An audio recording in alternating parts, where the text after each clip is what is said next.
Welcome to another fishing adventure. It's spring, it's 2024. This is a new fishing video. I'm carp fishing. This is my first time out carp fishing this year. As you can see, it's the river. This is not the first place I've gone to today. This is actually the fifth place that I've stopped at to try to fish. And the first place, somebody was already fishing there. And the next four places were all underwater. We've got a lot more water than we did here last year. Had some rains this spring, so a lot of my usual spots are underwater right now. And I've never fished here. I've been here many times, and it's always been just a sheer cliff here, nowhere to set up on the bank. But apparently during the couple of years that I've ignored this place, maybe some land from the cliff has fallen down and there's a little ledge here to fish on. So I'm gonna fish it today. I've wasted a lot of time driving around checking spots. I've only got a couple hours to fish, so better get going. I'm gonna use two different hook baits today. First is tiger nuts. This is the almond flavor. And then I'm gonna be using one rig with boilies. These are my homemade boilies. I suspect you've probably seen the video where I made these by now. They are, yeah, they're frosted flakes I made them with. They're super sweet. They smell really good. I mean, I could eat this right now. I kind of wish I would have brought some snacks with me. But boilie on one rig, tiger nuts on two rigs. Decided this year I'm gonna give boilies some more attention. Mainly for this river actually, because there are a lot of bigmouth buffalo and grass carp in this river, and I'd like to catch them. And I think a boilie, since they have a different mouth than a common carp, I think a boilie would be something that they'd be a little more easier for them to eat. Pack bait I'm using today, I made this morning before I left the house. This is a mix of old-fashioned oats. Those brown chunks are horse feed pellets, and there's a can of cream corn and a few squirts of vanilla extract in there. I'm not going to show any bait making in today's video, but if you want to see some bait making after you're done with this, I made a video this winter with 50 different pack bait recipes. Go check that out if you want. You can watch pack bait till your heart's content. But those of you that have been here for a while, you know the drill. Oats and sweet feed and a can of something, right? The spot I'm fishing here is actually kind of good. I'm at the downstream end of an inside bend. So this water right in front of me here is moving a little bit slower than the water on the other side of the river. So there's a little bit of a current break right here in front of me, and that's something that I always look for on river spots. Anywhere where there's a reduced current, that's where I want to fish for carp. Thankfully there's a little sand layer under the mud here, so I can at least get within a couple feet of the water without sinking my knees, so that's nice.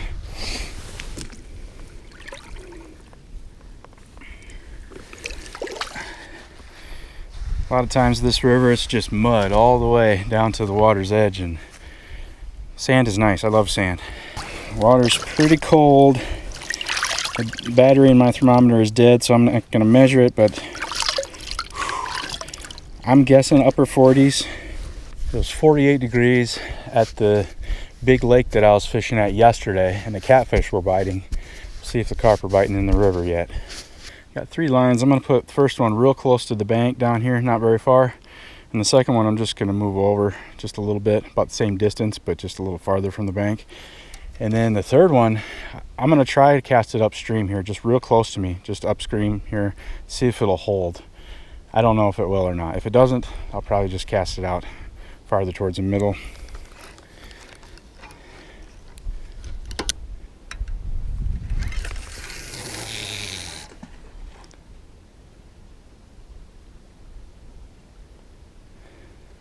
I didn't feel bottom at all.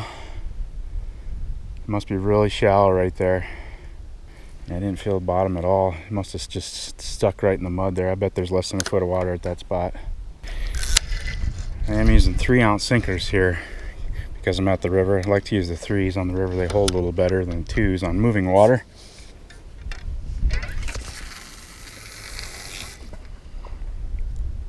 I felt the bottom there. Still pretty shallow, but at least I felt it hit the bottom. And like I said, this upstream one, I'm just going to keep this real close to me. maybe 15-20 feet off the bank right here. Go out there, then the current's going to take it if I go out very far.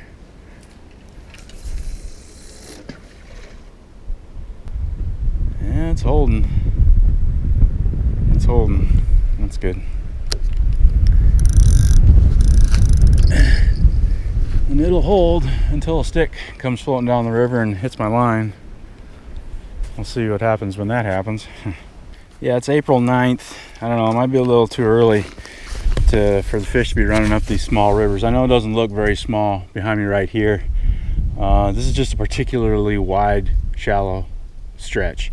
Normally it's about half the width, but from what I've read, these small rivers like this in the wintertime, they are almost completely vacant of fish in the winter. The fish, once fall hits, the fish migrate south down to the bigger rivers, and there obviously some stay in these smaller rivers wherever the deeper holes are, but I mean the average depth in this river here is probably about 3 feet. So you know, there's not a lot of places for fish to spend the winter.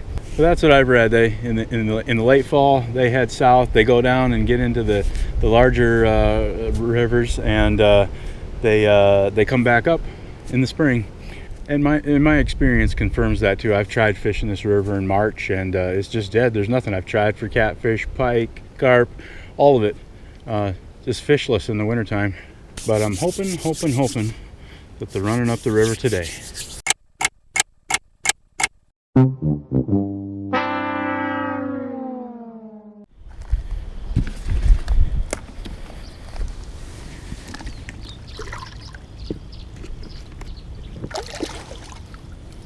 Oh yeah, that's got to be above 50. Gotta be. Nice. Welcome back to another fishing adventure.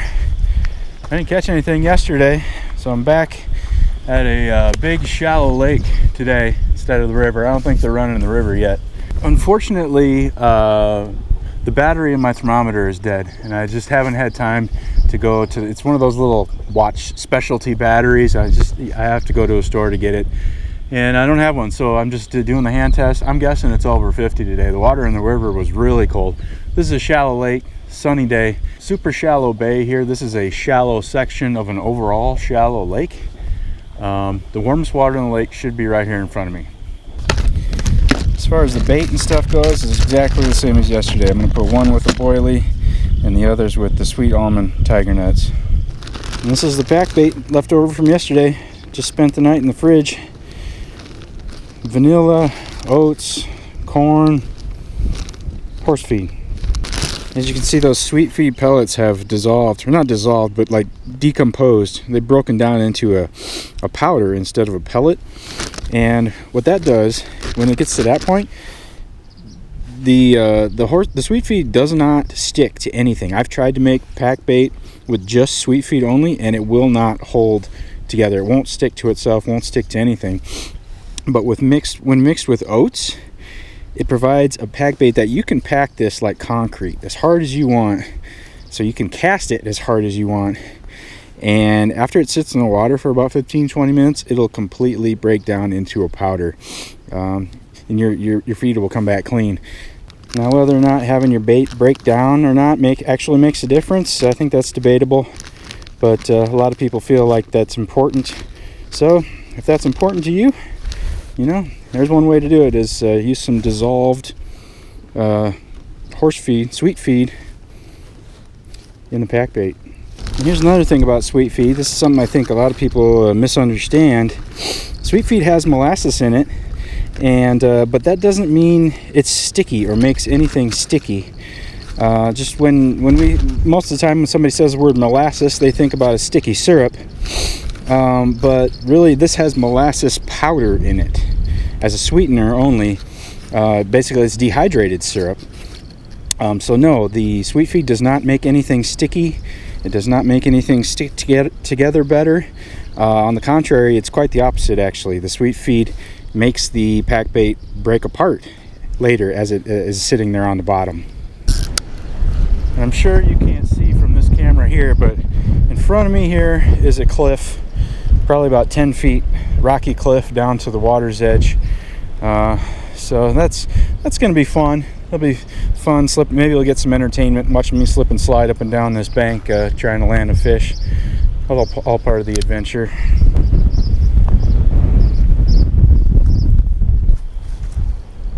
And of course I've got bushes on the right and bushes on the left, so casting is not great. Of course, the overhanging trees up there. Sidearm casts at this place. Yeah, I felt that one hit the bottom, and I'm guessing felt like about 2 feet of water there. I'm only casting maybe 20 yards off the bank here.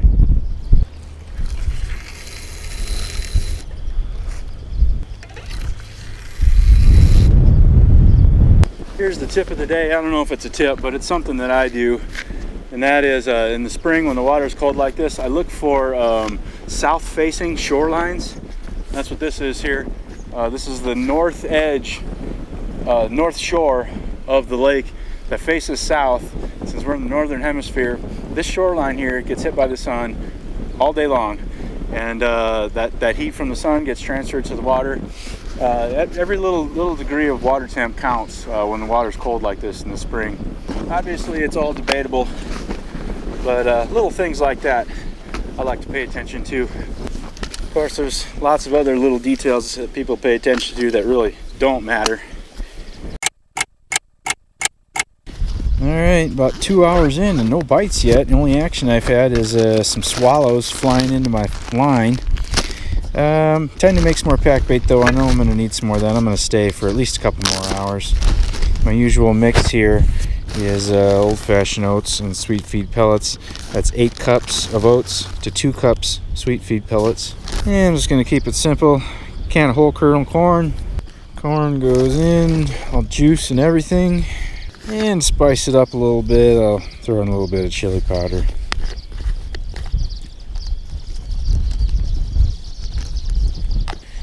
That's it.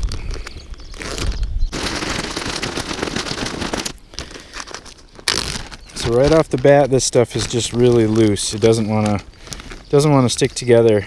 It needs about 10-15 minutes to sit for the liquid to start absorb into the oats, and then it'll become kind of sticky and it'll hold together like you want. But yeah, it needs to rest. And I'll take the little bit of pack bait that I had left from yesterday and dump that in with the new batch, and then this becomes my garbage bag.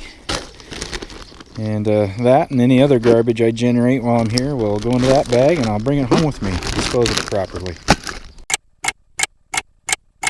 Well, it's 3 o'clock. That's 4 hours at this spot, and I think it's safe to say it's too early. They're not in the shallows yet. I'm going to pick up and move to fish near some deeper water. Stay tuned. You know, I'm always picking up trash at the places I go. Most of the time it's pretty boring. It's just the usual stuff. Here's a steel leader, fishing line, fishing crap, food wrappers, pop cans, just the usual stuff. But every once in a while I find something interesting. I got to reopen this bag to put this in there, so I thought I'd show you just some weird trash today. Like I said, most of it is just regular junk, but look at this. Here's the check with their name and address on it. It's behind my fingers. I'm not going to show it to you. It's signed. It hasn't been cashed or anything, and it's written to Lakeland for $45 for gas. But it was never cashed or anything. My guess is that they tried to pass this check at a gas station, and the gas station was like, "Nah, get the hell out of here." That'd be my guess of why this check is laying here. Anyway. And of course, right next to that is a lottery ticket. That might be why they don't have any money in their checking account. And then here's a vehicle bill of sale for a Saturn. 2008 Saturn. Mr. McKinney, you're missing your bill of sale. So yeah, some particularly weird trash finds at this spot. All this stuff was here at this spot. I got a new bag for each spot that I go to.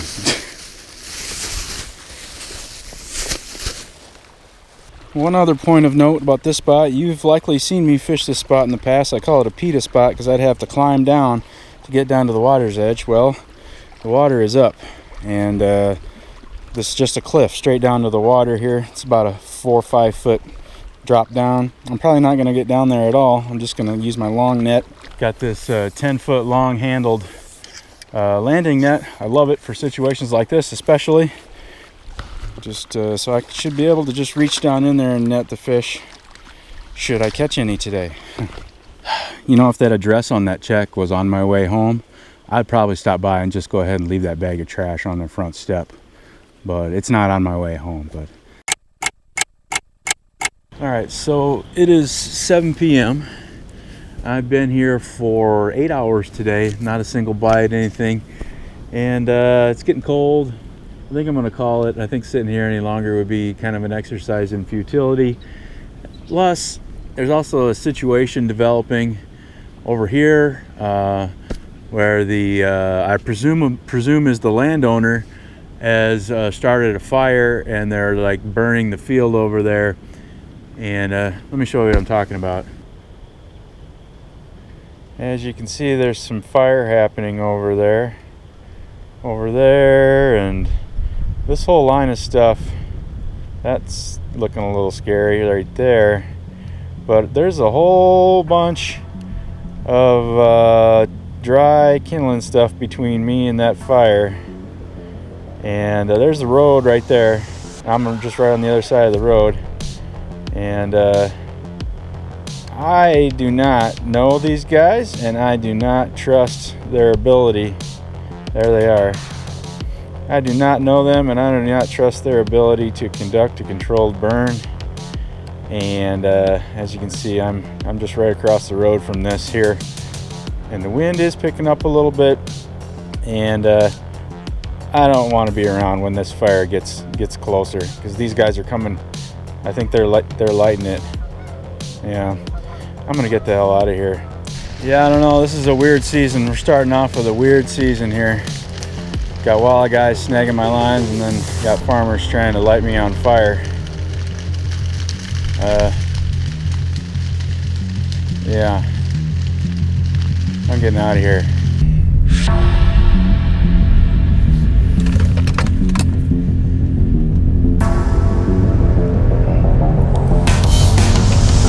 Yeah, there's probably nothing going to go wrong with that fire, but I don't want to take the chance. Grass fires get out of control around here all the time. People lose houses sometimes.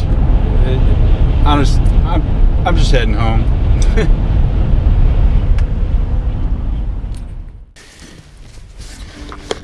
Today is April 15th. I was looking at my records last night, and last year, 2023, I caught my first carp on April 10th.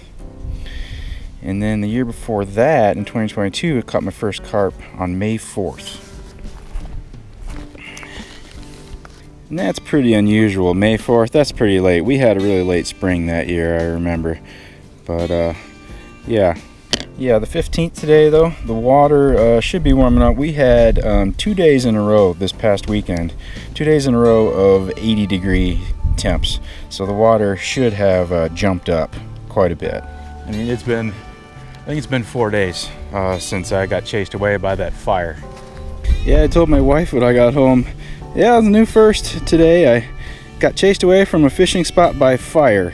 Never had that happen before. Yeah, I get chased away from fishing spots by a lot of things. Thunderstorms, annoying people, loud machines, all sorts of stuff, but fire is a new one. I don't know. Upper 50s would be my guess. I'll measure it here in a minute. Yeah, just 2 baits with the tiger nuts and 1 with the boiler here. Just going to be experimenting with these for a while. We'll see how long that lasts.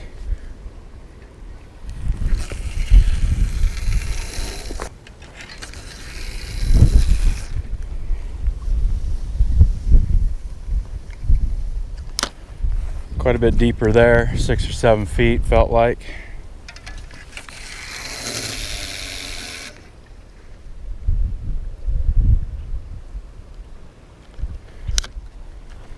Same there, 6 feet or so. This is a gravel pit, so it's real shallow right here where I am, and then probably about 20 feet out there, it just drops off. So there's a big shelf right here. I think my prospects for putting carp on the bank today are pretty good. But then again, I thought my prospects were pretty good the last 2 times I went out too, so. But it's 10 a.m. right now. Just got baits in the water. The wind's blowing, sun's shining. Pressure's a little bit below 30. I really don't expect any action to pick up until past noon. Just when the water kind of picks up or warms up a little bit from the sun. I'm here early. I brought a lunch. I'm going to spend a few hours here and hopefully put the first carp on the bank for 2024. I forgot to measure the water temperature. I'm going to do that real quick here. This is, I don't know, this is just in like 3 inches of water here that's been getting hit by the sun for the last few hours. So whatever it says here, I'm sure it's a few degrees cooler out in the deeper stuff. I'm guessing mid-50s. That's what it feels like on my hands. Yeah, 58 here, so well, it's still falling, but around 58. So yeah, I bet it's in the low 50s out there in that deeper stuff. This is just, 3 inches of water here.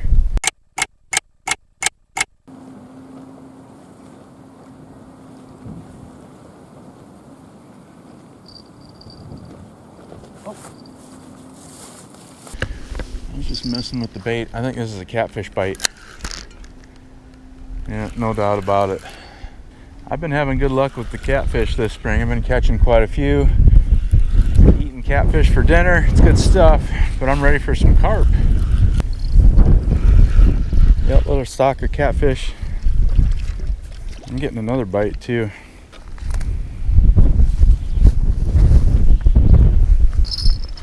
If this is another catfish, then I'm going to start keeping catfish, I guess. Yeah, this is another catfish. Yep. Yeah, these are great eating size catfish. Perfect size to just leave the meat on the bone and just cook the whole catfish. Yeah, I'm going to keep these.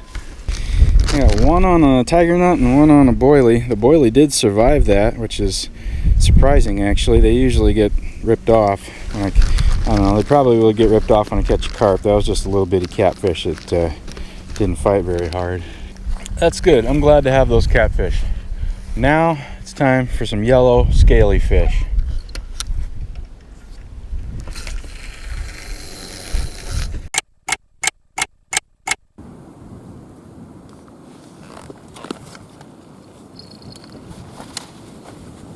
Something happening here.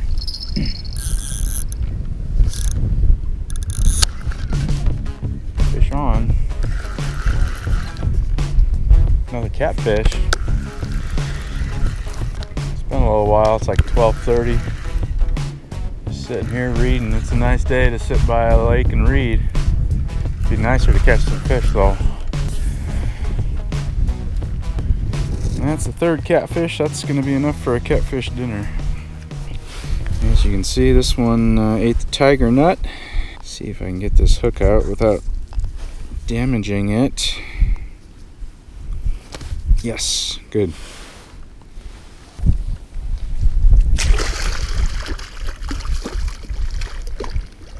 Yeah, I don't know where the carp are at.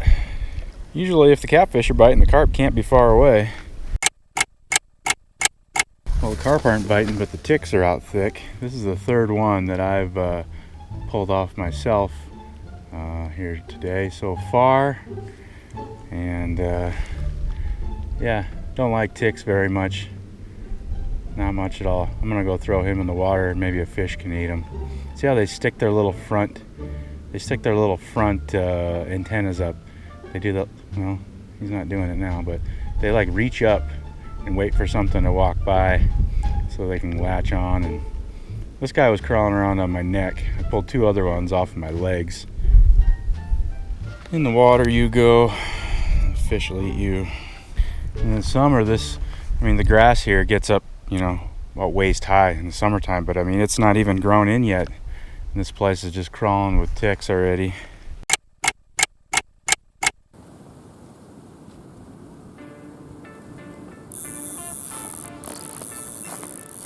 here we go again. Yep. All right. Definitely have a fish on here, and I think it's a carp. It's feeling pretty carpy though. I'm excited. Oh, I'm so excited I'm dropping stuff. All right.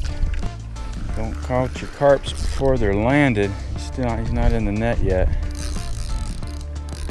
It's been many months since I felt the fight of a common carp on the end of the line. This is nice. It's about 1:30. I was just kind of starting to think about what I was going to do after I got skunked today.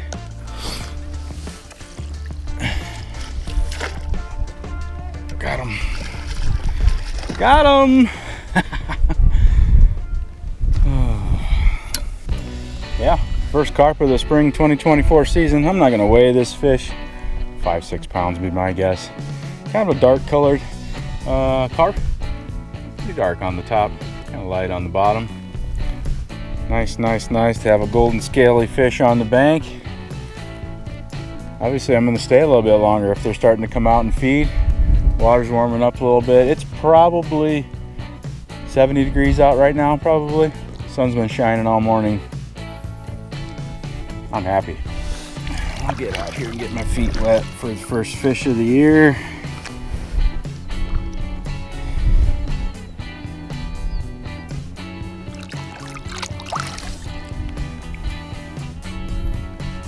See you later.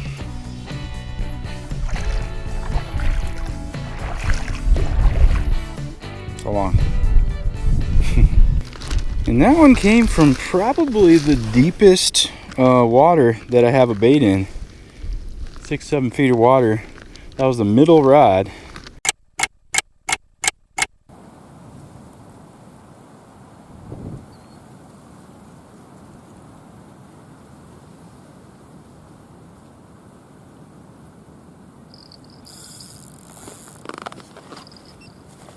Oh yeah.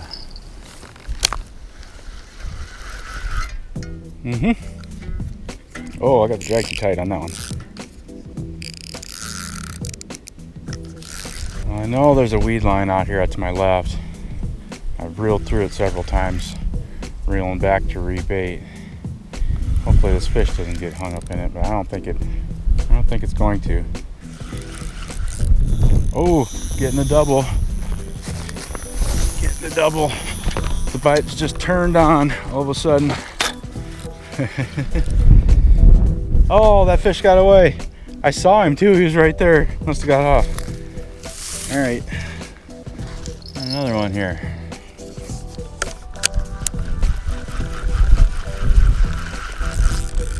Yep. Okay. Yeah, that first fish, I could see him. He wasn't that far out. He just got off. It was another small fish. I think that other fish got off because he rubbed up against the ledge. And that's where this fish is. He's right at the edge of the ledge right now. He's just about to come up into the shallows here. I don't want him to rub his nose on the ledge. All right, he's in the top of the water column now. Nice. All right, my feet are already wet. I'm just gonna go out and get him. Got him. Yeah, it's a little bit bigger fish than that first one. Yeah, very nice. A little bit bigger fish than that first one. 6-7 pounds maybe. They're getting out, getting active, getting on the feed. The wind. Holy cow! What's going on here? Gusts of wind. Fish in the water. All right, get out of here. Cold water carp you. I wonder if they were in this bay the whole time and they just started feeding recently, or if they were hanging out somewhere else in the lake and just came over into this more shallow bay for some daytime warmer water. I'm not sure. They're so unpredictable in the spring. Not very far off the bank here. 25 yards or so, like I said, just in that about 6 feet of water. Well, it's usually a bit of a saga to get the first carp of the year on the bank, and this year is no different. But finally, got 2 fish on the bank. Love it. Gonna be lots more carp fishing adventures to come, folks. Stay tuned. Thanks for watching. I appreciate it. See you on the next one.